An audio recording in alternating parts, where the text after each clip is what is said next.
You guys fired up? All right, well, you're going to love this next panel.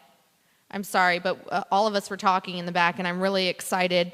No offense, you guys are the older, an older crowd.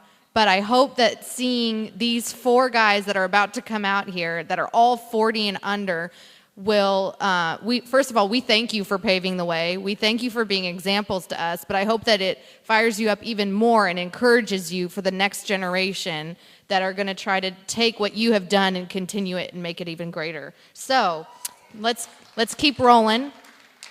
Help me welcome RJ Moeller from Hashtag Productions. RJ is a blogger, podcast host, and CEO of Hashtag Productions, an LA-based media company that specializes in live event planning around the country. He's also a contributor at the pop culture website, acculturated.com.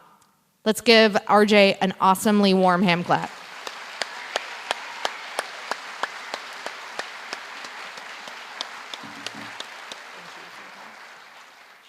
Thank you. Good morning. I am RJ Moeller. I'm originally from Chicago, moved out here a couple years ago to work for someone you guys might have heard of named Dennis Prager. Any Dennis Prager fans? He hired me because I'm tall, is what he said. And he's tall, if you've never met Dennis, very tall, taller than me even. I moved out here with the intent to help Dennis and other folks like him plan live events, reach out to a younger generation through social media and other things. I put together a tour that with Adam Carolla and Dennis Prager. I don't know if anybody been to that, seen those two guys together. Adam was on the show the other day. And so from that, the events went so well, eventually I saw there was a business idea. I studied economics and entrepreneurial activity in college. I also have an MDiv from seminary back in Chicago, so the intersection of faith and economics really interests me. But the reason we're here today, and I'm about to bring out a few friends, is to talk about marketing and messaging and reaching beyond our borders of sort of the conservative world to folks in the entertainment industry, to a younger generation. And we're here because we care about these values, the same values and ideas that you do. And we think that we have just some insights to offer, some perspective that might be a little bit different than you've heard before. So I'm going to bring these guys out. I'll just run through their names real quick, bring them all out at once, and then we'll jump right into our conversation. Owen Brennan is a good friend of mine. He has a production company called Madison, Mcqueen in El Segundo. El Segundo, if you don't know, is Spanish for affordable office space on the west side. And he's worked, he'll share more of his bio, but he's worked for Bill O'Reilly, Rudy Giuliani, and others, and been involved in the media production side for years. Ben Judge will be coming out. He works for the Claremont Institute. He's the director of continuing education. And then James Poulos, who's a columnist for the Daily Beast, Forbes, and the OC and LA Register. So let's bring them out right now. Give them a round of applause as they...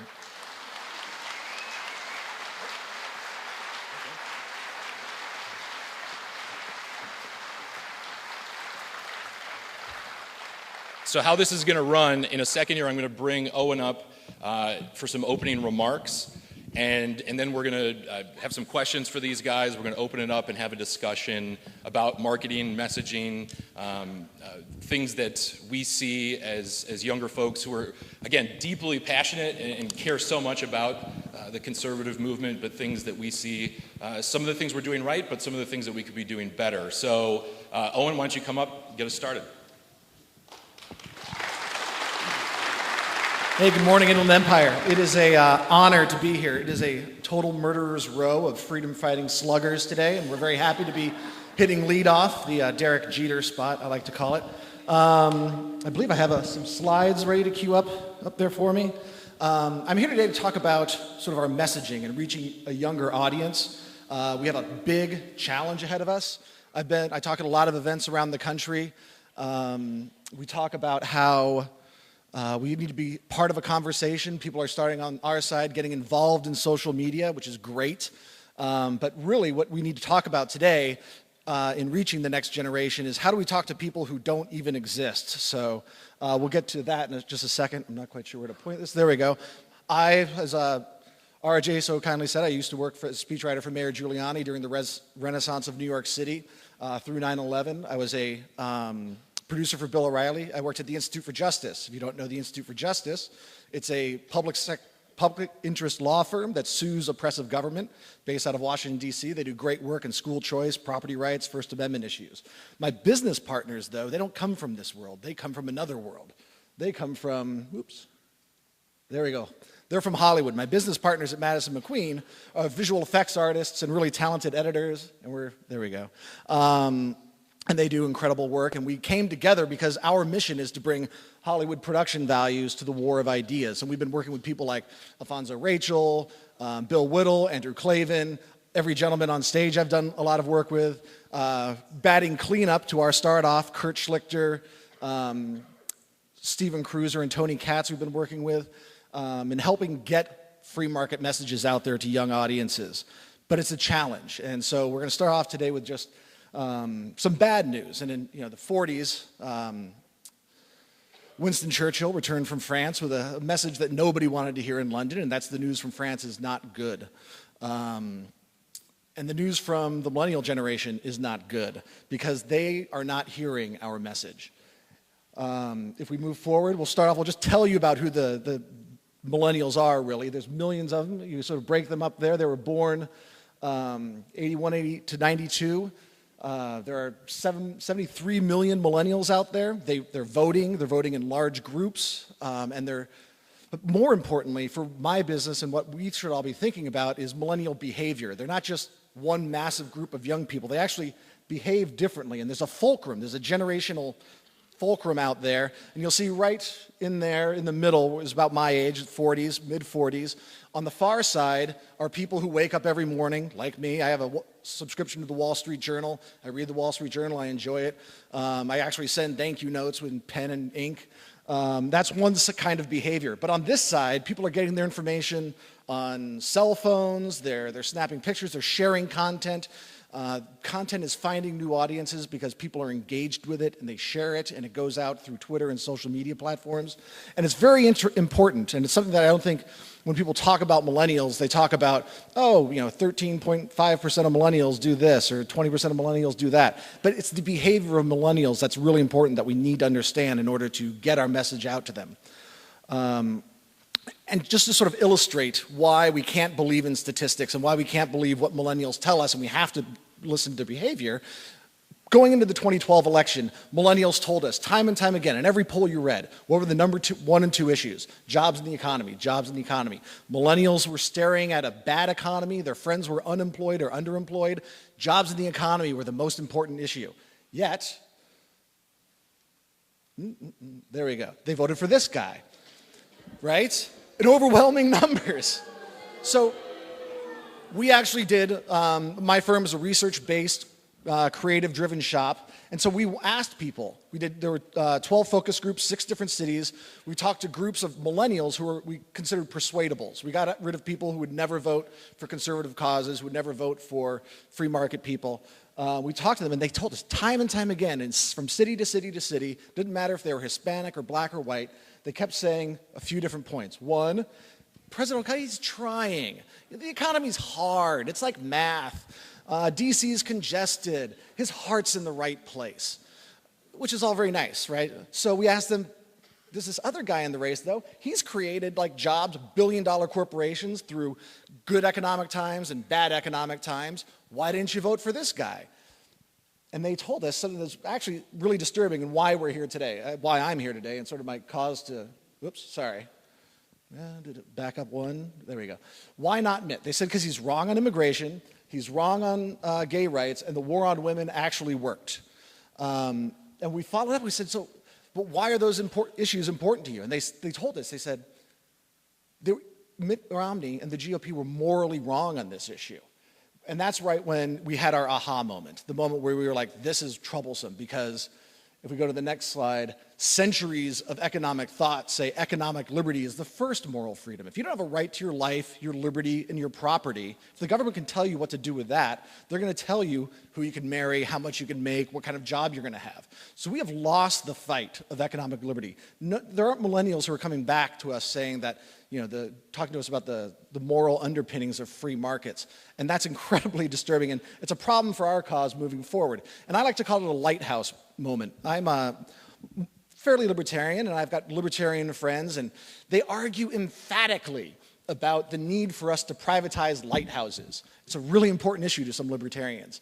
And that's why I call this a lighthouse moment, because listen, my crazy libertarian friend who wants to privatize lighthouses, if we're at a point where we're talking about privatizing lighthouses, we've reformed tax code, we've had school reform, there's rapid school choice, immigration reforms passed, like, when we're talking about privatizing lighthouses, we've won a lot of other issues. So let's win the important issues, and then we can worry about privatizing lighthouses. And I think the conservative movement, we're at this moment where there's a lot of issues that are dividing up, especially a younger base, where we should talk about jobs in the economy.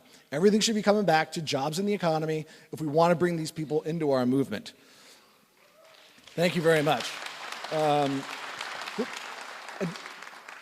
Sorry, back up one to there we go. And this is our challenge. This is the amount of content that goes out online every day. This is the clutter that we have to break through with our messaging. Billions of tweets, emails, texts, this is the content that's out there. And just to show you, this is one last slide I'm going to show you the urgency we have. I'm sure a lot of people here, this is a list of people who have voted for Democratic presidential candidates going all the way back to 1972. But I want to circle two spots here that I think are especially important to our audience. There we go. Over here, we have the Carter-Reagan years, the Yaffers. I'm sure a lot of people here had worked with the Young Americans for Freedom back in their college days and their younger days.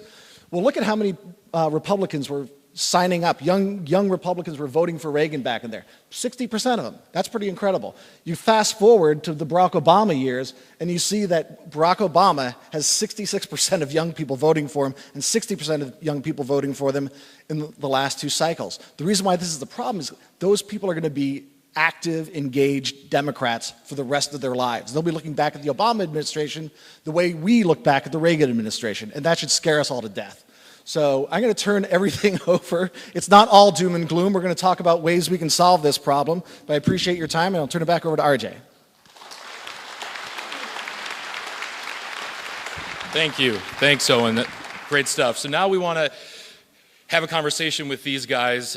Each of us is doing slightly different things, but we've all spent time working with think tanks, with media organizations, production companies. We all live in the Los Angeles area and are very interested in communicating some of these things to you guys and others out there of ways that we can deal with a lot of the stuff that Owen just talked about and some strategies for that. So I'm going to start off with a question and give the floor here to my friend Ben Judge at the end. Ben, again, is at the Claremont Institute, think tank here in the Los Angeles area. And so, Ben, if you would, talk for a minute about your experiences there, some of the things that you guys are dealing with, and some thoughts on the more strengths and weaknesses of the intellectual side and the intellectual argument we're making. Yeah, thanks, RJ. So I told Owen that after that presentation we needed to offer you all a drink, so if you all want to go and get something stiff before you come back. But I'll just, to answer your question, I'll come off of what I felt was the most important word that Owen said in his whole presentation, which is persuade. Persuasion has been something that I think, and we've been doing some work on this at the Institute, that we've lost as a measure of how we talk about conservatism. I think one thing that's happened is we all live under this idea that and we go through the movement under this idea that the country is center-right, and that all we need to do is talk about limited government and economic freedom, not really get deeper into the issues, and people will understand and people will come to us. Well, that hasn't worked. I think people in the country, and this is kind of a basic thing, don't think one thing. They are deeply conflicted. They don't all understand exactly why economic liberty is a good idea, exactly why limited government is something that we should aim for, what that even looks like. The type of government that we've had, administrative government's been around a long time, and it's had a pretty big effect on the way we think about our government and citizenship. And so how do you turn that around? You got to make arguments. When you go talk to someone and you say economic freedom produces jobs, we don't just talk about economic freedom because it produces jobs. We talk about it because you cannot have a free society without economic freedom.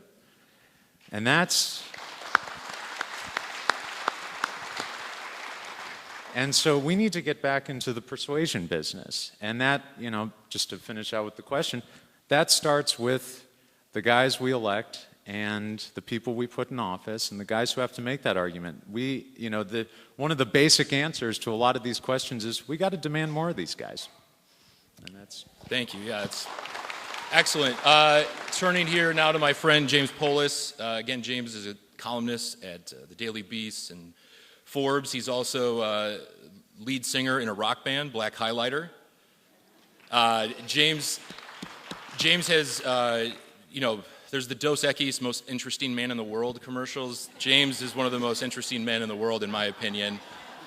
Which is, I know it's, now I've set you up for, you gotta dance or something on stage. But James, as somebody who, has been through, been to law school, grad school, very, staying in line with the intellectual question, the intellectual argument. You're also somebody who's in the, lives and is immersed in the artistic community here in Los Angeles. What does any of this stuff mean to you? What has your experience been like living here, working here, creating art here in Los Angeles, and going off of the data and some of the points that Owen showed us here? What is the relevance of all of this in your world, in your daily life, and the people you interact with who aren't conservatives and don't read the Wall Street Journal? Well, thanks, RJ. As I was driving out here, I drove past one of those Dos Equis billboards with this guy sort of gazing out over the freeway, and it said, his beard has been granted diplomatic immunity. So hopefully one day your beard, RJ, will receive the Nobel Peace Prize, since it's so easy to get one of those nowadays. I think we can get your beard in there. It's a good question, and like both my fellow panelists here, economic liberty is something that I would say is essential to a free society and is an important part of the conversation that we want to have with millennials. But I spent 5 years in D.C. The good news is that all the people that I hung out with in D.C. from 2005 to 2010 are now ensconced in the mainstream media, bringing those kinds of messages out in a way that it just wasn't happening 6, 7, 8 years ago. So there's a little bit of good news there, but I left DC. I left DC and I went back to LA and didn't want to get sucked completely into that machine, which can happen to even some of the best people. So what have I learned out here on the West Coast? I think back to one of the debates that Mitt Romney was present for. I think it was a town hall sort of debate. And, a young guy, millennial, stood up and got the microphone and then looked at Mitt and said, first words out of his mouth, "What can you do for me?" And Romney answered him. Out comes the litany of policy programs that will do something for this kid. Now, in an earlier time, a presidential candidate might have said, "No, what can you do for America?" But that didn't happen. That's revealing enough on its own, but there's even something deeper I think we can glean from that moment. This is something I see all the time on the West Coast, is, despite the fact that Silicon Valley's doing all right, a lot of young people are just afraid. They're scared. They don't want to move back in with their parents. They don't know if they can get a job that measures up to what it is that they put in to their college education. They're concerned that they've kind of been scammed and ripped off by an administration that for 8 years has made promises to them that it's failed to deliver on. They're skeptical about what politicians can do. They're cynical about politics as an enterprise, and they don't understand how political liberty and economic liberty hook up and work together. That's a problem. However, there's an even bigger problem that it creates, which is when you try to have that conversation about economic freedom, I think a lot of times the instinctual response is, I don't want economic freedom, I want economic security. And the Barack Obamas of the world say, well, we can give that to you. Or at least that's what they can claim. Sometimes it turns into, we can give you unemployment benefits until you die. That ends up being the promise. That requires a different kind of response, I think, from conservatives, libertarians, Republicans in general. Because this same group of Democrats who makes a promise about economic security that plays off of economic fear then turns out to be the same government that says, you should have that same sense of fear that motivates you economically about national security, about foreign policy, about civil liberties. You should be afraid all the time so that we can violate the Fourth Amendment, so that we can fight undeclared wars around the world without congressional approval, so that we can surveil you on the internet when and where we please, and only a secret court will tell us no. Oh, by the way, the secret court never tells us no, so just keep that in mind. Now, it's true that I'm a musician and that I am in a band, and it's fun. It is fun, but occasionally you do learn a thing or two about politics, strangely enough. One of the things that I experienced, especially in California, watching this little sort of libertarian Tea Party conservative boomlet that's still taking place, is people are aware of it. It's sort of like a little band. People are aware of the band. They're aware of what kind of music it makes. But on everyone's minds is sort of like, well, where's your hit? Where's your big breakthrough hit? New wave of libertarian conservative people. We know you, we kind of like you, but where's that big hit? I'm not sure if it's going to come from an economic conversation.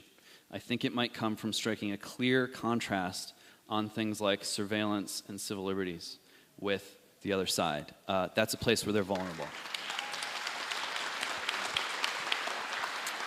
And just to wrap up the point, once you get people sort of ready to accept that we don't need to be ruled by this kind of panicky, disempowered fear when it comes to things like surrendering our civil liberties, surrendering our constitutional rights, then they can begin, I think, to understand, consider that, well, wow, maybe I have the confidence and security in being an American to revisit the question of economic freedom in a way that suddenly this message will seem a lot more powerful.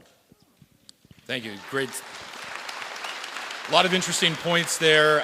Owen, jumping over to you, feel free to respond to any of that, but also wanting to get your perspective. Again, all of us have worked or been affiliated with think tanks and activist groups, and we've seen money and time spent well. We've seen it spent not so well on things. You're someone who's worked on campaigns and in the media, behind the scenes, and now as your company produces content and videos for different groups and most notably the Obamacare ads, the creepy Uncle Sam ads. I don't know if anyone has seen those on YouTube. Jon Stewart and The Daily Show didn't like them, so you know they're good. But that deserves a round of applause. Owen, talk a little bit about that side of things and in your opinion, what we're doing well or what we could be doing better specifically in terms of how we spend our time and money as a center-right movement. Well, thanks.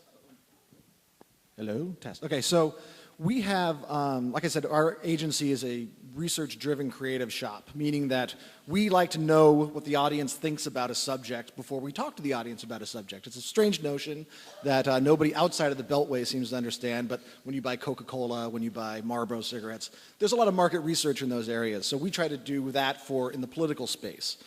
And going into the elections last time around, there was a number of really important polls about millennials, and there was one that showed that 76% of millennials considered personality either important or very important in the person that they elected.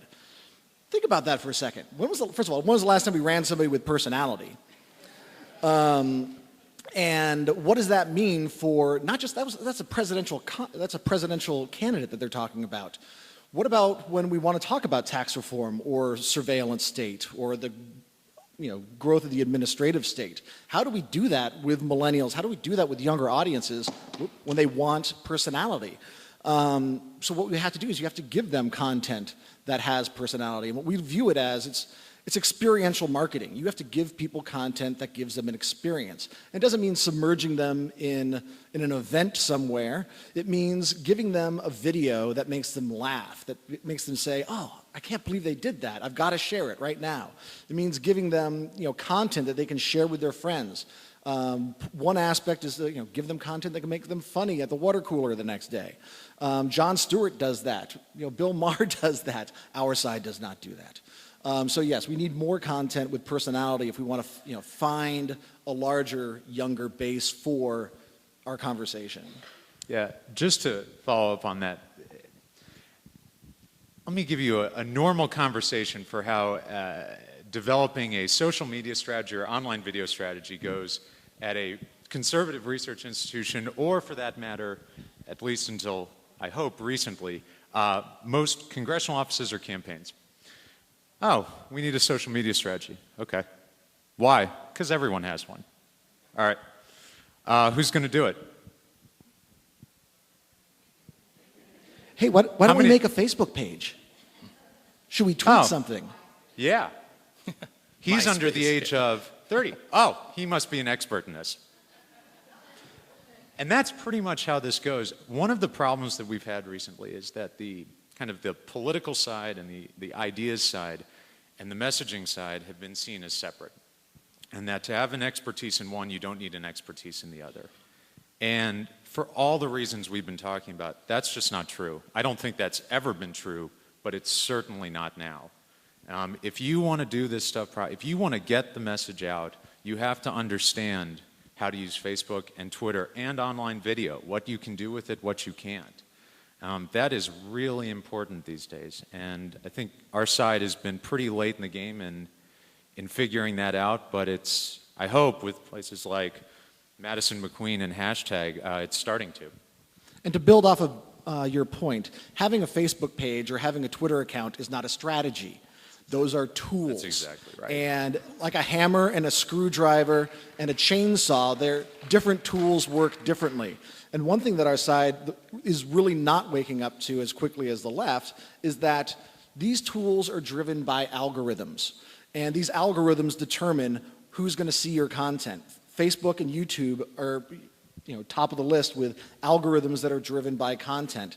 And so if people aren't sharing your content, if they aren't watching a full video, if they're not clicking a like button, if they're not commenting in the comments section, then nobody is going to be seeing your content. So again, that's why content needs to have personality. It needs to inspire a reaction. It needs to be, anytime you put something up on Facebook, you should be like, is this going to be, somebody going to share this? Next time you see a piece of content and you're like, oh my gosh, I have to share this. Think about the qualities that went into creating that content, whether it's a video or an article or a headline, because it's that engagement that's really driving the internet and changing the way the internet is working right now. Yeah, absolutely. James, will get to you in a second. I just wanted to add a couple of points. One, something that really inspired me to move west from Chicago. I love Chicago, go Blackhawks. But I wanted to be in a place where, as columnist Mark Stein, I'm sure many of you enjoy reading him, something he said a few years ago, when young conservative and libertarians want to change things and change the culture, they tend to move to Washington, D.C. and start working for a think tank or interning on Capitol Hill. And when young liberals and progressives want to change things, they don't really even think about it. They move to L.A., they move to New York, they start a band, they start writing a screenplay, they start creating pop culture.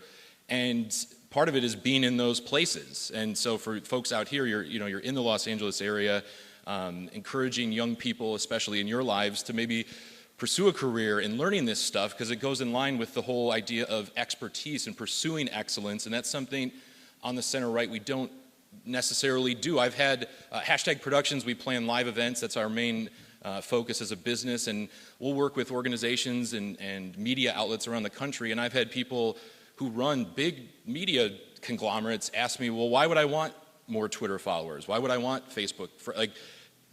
So part of it is crazy that they didn't know that that's important, but also sad that no one that they know has explained that to them. And that requires expertise, and that requires people, especially that work in places like LA and New York, that are, have become proficient in running social media accounts for a major, studio that tells stories and is outside of that realm, and trying to get some of those creative types into the discussion. And it doesn't have to all just be people that graduated from prestigious universities with, intellectual pedigree. It can be people that are creative and artistic, and we need those folks to help us tell those stories.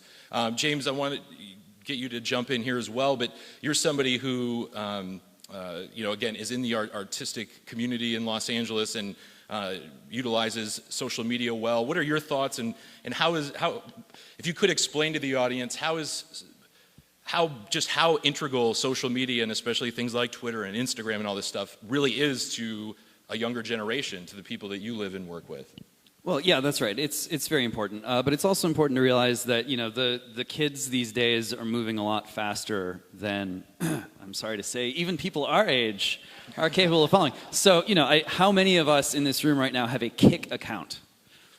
It's 0, right? So Instagram is what became more popular for the young people even than Twitter now, and now Kik is where the people are going who are sort of bored of Instagram. So these things are moving really fast. Can you explain real quick what kids? It's basically it's sort of like Snapchat, which is you can do sort of quick video messages that supposedly don't last forever and they're just sort of gone after you see them. Which, so many applications for this wonderful app. The point is that the tech industry is moving much faster than the political industry. And this is true of entertainment as well. Entertainment, a little bit shakier. Some people don't seem to realize that you can't just keep putting out Spider-Man movies and expect your industry to thrive. But entertainment and tech taken together, this is a fast-moving culture with a lot of change in it. There's a lot of churn. There's a lot of creative destruction. That people in politics usually don't get. I'm sorry to say that people in the Republican Party seem to get it even worse than on average. And worst of all, people on the East Coast who are Republicans seem to be the slowest of all. So on the one hand, yes, it's good to see even the established East Coast consultants start to catch on to the fact that there is this part of the world called the internet that exists. That's really good. On the other hand, Owen, I think we've had this conversation before where some of these guys, conservative people in entertainment have come to campaigns saying, we can do this for you, we can make this look polished, we can do these kinds of ads, we can bring that value. And they're just sort of, they don't get it, they're not interested. And in a way, I think there's really a lot of thinking that needs to be done about the price that the Republican Party and the conservatives more generally have paid for writing off California. You have a huge entertainment industry here. You have a huge tech industry here. And when you write off California, what you get is you write off all the people who come out here to work in those fields. They become default Democrats. You have a bunch of people, including billionaires in Silicon Valley, just had dinner with President Obama. He was in San Jose. He was at the house of the head of Google's, estranged wife. And all those people are writing him checks. And they're not happy with him. They're not happy with the way that he's running surveillance. They're not happy with the way that he's looking at things like education. They're not happy with the fact that when Google creates Google buses to drive their employees to work, they get assaulted by Marxists. They're not happy with that thing. They're not happy when Chris Christie tells Tesla they can't sell cars in New Jersey. Yet they're writing President Obama checks. That's what happens when the Republican Party writes off California.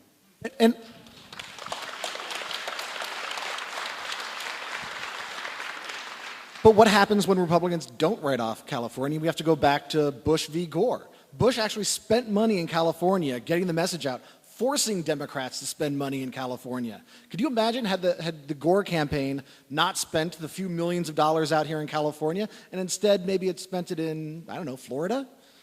That race would not have been close, and we would have had President Gore.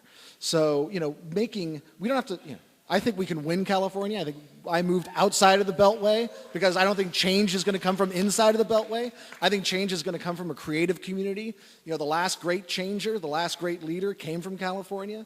I think it's going to come again from outside of the Beltway. I think it's going to force the Beltway to change. And, once we put our state back into play, once we say, hey, we're going to fight, we're going to force them to spend money here as well.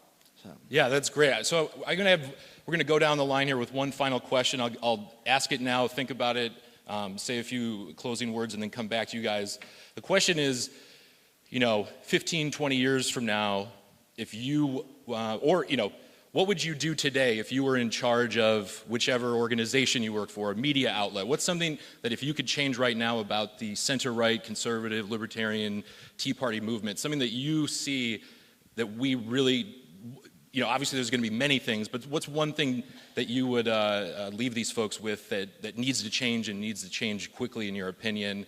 So I'll give you a minute to think about that. I just wanted to say thanks to all of you guys for coming today. It's great to see so many people out here, and want to reiterate that we are here not as arrogant young guys saying you old fuddy-duddies don't know anything. That's not our attitude. We are here because we have the same values as you guys. We believe in these things, and we just want to contribute to it. And thanks to Brad Anderson and KTIE and United Enlightened Empire and for having us out here. It's a great honor to speak today. And so I'll start off with my answer, and I would say one thing that I would change. Again, we plan live events. #pros.com is where you can go to check out what we've done, what we're going to be doing. And our whole goal is to try to bring together the most interesting conversations we can. But something that really becomes frustrating quickly, and has been for the past year since starting the company, is a lot of folks on the center right have a mentality of, all right, I have my little kingdom, my little fiefdom, and that's all. And I don't want to co-brand things. I don't want to work with other people. I want it to be my own little thing. Now, sometimes that's necessary, and you want your name on stuff, and I understand that. But something I would change is just opening up the floodgates to start working together in a real way. The fight is too important. It's too big. The numbers that have been shown today, the things that you know from your just day-to-day experience, and especially if you have young folks in your life, children and people in college and that age, it's a tough battle out there for a war of ideas for hearts and minds, and we need to be working together and willing to come together for bigger events and bigger ideas and push things and share content and all of that stuff. So that's one thing I would change. Ben, why don't we start with you, and we'll just come down. Give us a 1-minute quick answer. We're about out of time, but just something that you see that we need to change now, and you would if you had the power. Maybe you have the power. I don't know. We always have the power, RJ. No. I'd say, and this is something that we can all do, it's demand more from the guys running for elected office. You know, do we have any golf players in the room? How many golf players we got out here? Some? Okay. Professional golfer, actually professional athlete in general, spends about 10, 12 hours a day on their sport. Hitting, developing their craft, developing a command so that when they get up against competition, they're ready, they're able. How many of the people that you know running for any office spend that much time on their craft? These are the most important, and I'm not just talking about the highest office, I'm talking about all levels. These are the most important offices we have in the United States. We live in a free society, we have to take them seriously. And it's not enough for these guys to pick up a briefing book, decide one day that, hey, gee, I want to run for office too, I'm going to pick up a briefing book, figure out what I need to say, and then go out and do it. You have to be thinking about this stuff for a long time. And not just thinking about it, doing it. Getting involved in messaging, thinking about that stuff seriously. This isn't just a one thing. This is many. These are complicated jobs. So that's what I'd like to see. I'd like to see a lot of the guys we have taking their jobs extremely seriously, not sending out their staffs to do the heavy lifting, but really pulling their sleeves up and doing the work themselves. Awesome, thank you. James. Ben, I want to thank you for setting the table there, because I'm just going to take the opportunity to jump off of what it is that you've said, because this isn't just true about policies. Briefing book syndrome is not just a policy problem. It's an intellectual problem. It's a conceptual problem. It's a problem of political principle. And I see this all the time. You know, when I was in D.C., I was studying political theory at Georgetown. And one of the things that you discover is just how ignorant people are about the sources of the concepts that rule their view of the world. And this is what happens with politicians. They get their briefing book, they understand what talking points to use, they understand what policies to discuss, but they don't bring it back to first principles. And here's how this can come into play, and this is what I want to talk about. It's great when we make the case for liberty. It's great when we make the case for freedom. Sometimes, to ordinary people, that sounds like just another attorney trying to convince them of a case. It sounds like just another admin trying to pitch them on a product. There's a cynicism there that's really hard to break through. If the conversation changed just a little bit, you can make a big difference in people's lives if you change the conversation to say, guess what? Courtesy of nature and nature's God, you are stuck with freedom. You are free no matter what. Even if you are oppressed by government, you are still free. Even if you hate the life that you live, you are still free. You are stuck with freedom, and when you realize that, then you get the courage to actually live into freedom. That's the kind of argument that can change people's lives. Great. Real quick, close us out, Owen. Final thought. I think, to their 2 points, if we want a better country, we need better politicians and we need better citizens. And seeing this room full of you guys, it gives us hope. You are the people that are going to affect change. But I'm going to go back to your original premise. If I had a magic wand and I could do one thing to change things for the better, it would be to make the consultant class disappear. There is a soulless pragmatic consultant class in Washington that views political campaigns as ATMs. And in exchange for those dollars, they give their candidates the talking points book.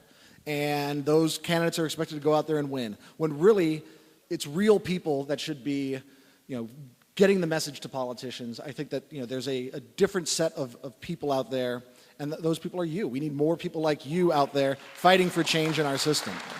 Awesome. All right, let's give it up one more time for Ben Judge, James Poulos, and Owen Brennan.